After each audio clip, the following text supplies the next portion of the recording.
This will be the last piece of this half. Again, this was the first half of this was the first thing I ever wrote in this kind of spoken word style. So it's quite a dear, it's quite a dear piece to me. And it was on the way out to Hanoi for a slam. I'd never done slam before, and the first time was only on the first night there was a slam competition. So I wrote the beginning of this for that, and then the second half of it came a couple of months later when I was a little bit more sure what I was doing as a sort of a style of writing.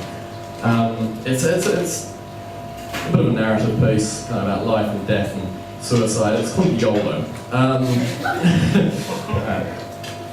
I suppose when you're about 17 and a half, your perspective on the world is that it can be crafted into whatever image you see fit. And it's idealistic, but not a bit of you sees it that way initially. At 17 and a half, a 10-year plan symbolises infinity. Perhaps you remember 10 years into the past to 7 and a half, and so by symmetry, 10 years into the future is literally a lifetime away. We walk out of school told we can become lawyers and doctors, and we foster and adopt the idea as our own because we know no different. To a 17 and a half year old, these prospects are embossed with a glow, perhaps naive that if we strive to achieve that which is asked of us, we can become all that we want to be. From the start line, it seems incredibly linear. I always held that with enough commitment and idealism, life would afford idyllic contentment, right and wrong entrenched, cemented into the places where they should. One foot would follow the other in simple progression. This was my first impression of the world. And I suppose the story begins like so many others, in kissing goodbye my mother and boarding a plane to university. In New Zealand, the word city means really only one place. For many, the one face of the country is mountains and forests and sand, but in the north, the skyscrapers of Auckland stand substantially higher than the trees.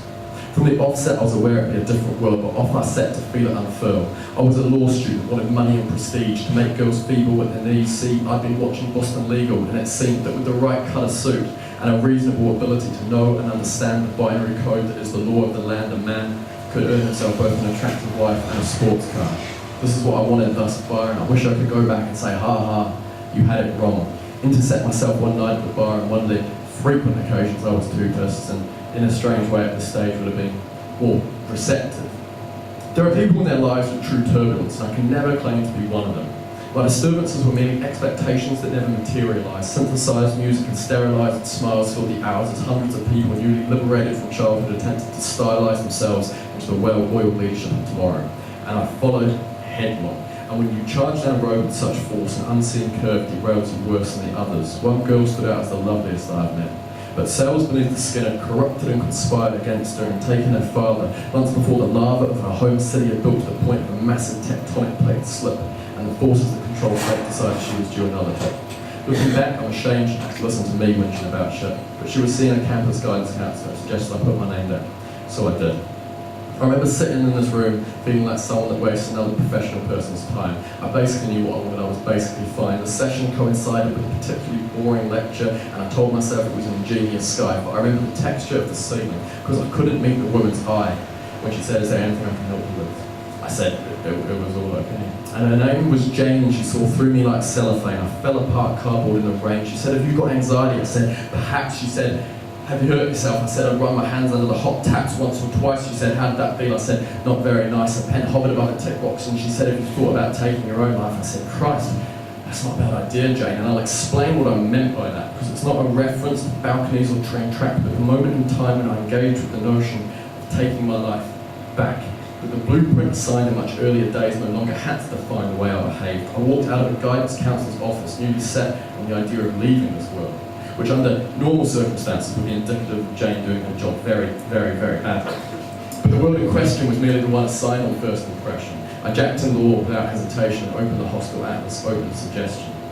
When you put aside however many years of your life without really thinking about it, and then plans change and you get them back, it's a glorious feeling. I always thought I'd start living after the degree at 22 or 23. I flew out of the country at 19, and as the Boeing 747 left the tarmac, it was a time machine. As decisions go, it was one of the hardest, but I'll never regret getting into the TARDIS. Flying off into the sky with an unfinished degree also creates an ultimate irony in stealing moments by never taking the time.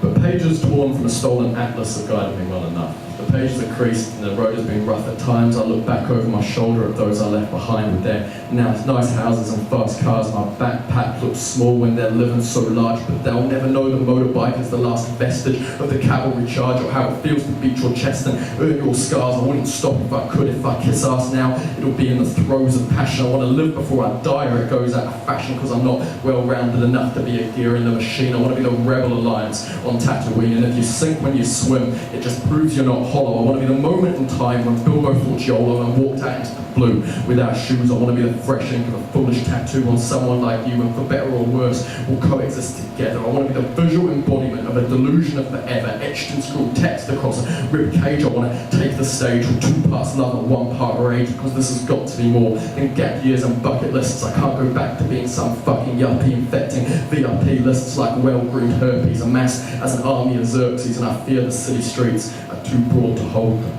This hashtag generation has become too strong, and before long, worldwide webs will tangle into Gordian knots as Instagram privatises the pyramids and angle what. And against this, I fear there's no one to lead us ahead, because Bob Dylan's tired and Hemingway's dead. Our cause is the backup plan of the bad gambler, but courage is the weaker man picking the fight. Courage is the moth that flies away from the light, and I hope they are right when they say the pen is mightier than the sword, because in this age of abbreviations, we can bring a barrage of words down the pond, and there has got to be something more to say than a Twitter update. It's like we're all sitting stagnating, waiting on life's tax rebate for a second coming when all will miraculously fall into line, sitting with glazed eyes watching time tick by. I'm of the opinion we're blood and we're bones and we're grime for 80 years if we're lucky, and then we all die, and whether we cry a river about it or not, the ferryman's coming to take us across regardless. So look for the beauty in a broken harness, and be less concerned with the moments farthest away in life, because who can say those days will be our definition. I want to live like the future itself is a prison, but as one of the few inmates with a mad vision for escape. So let's angrily incinerate candles before they're planted on countdown birthday cakes, and make a stand like a man in a red cape stood on the side of a skyscraper. But I won't end in paperwork or paper cracks. Before the fall, I'll take my life back.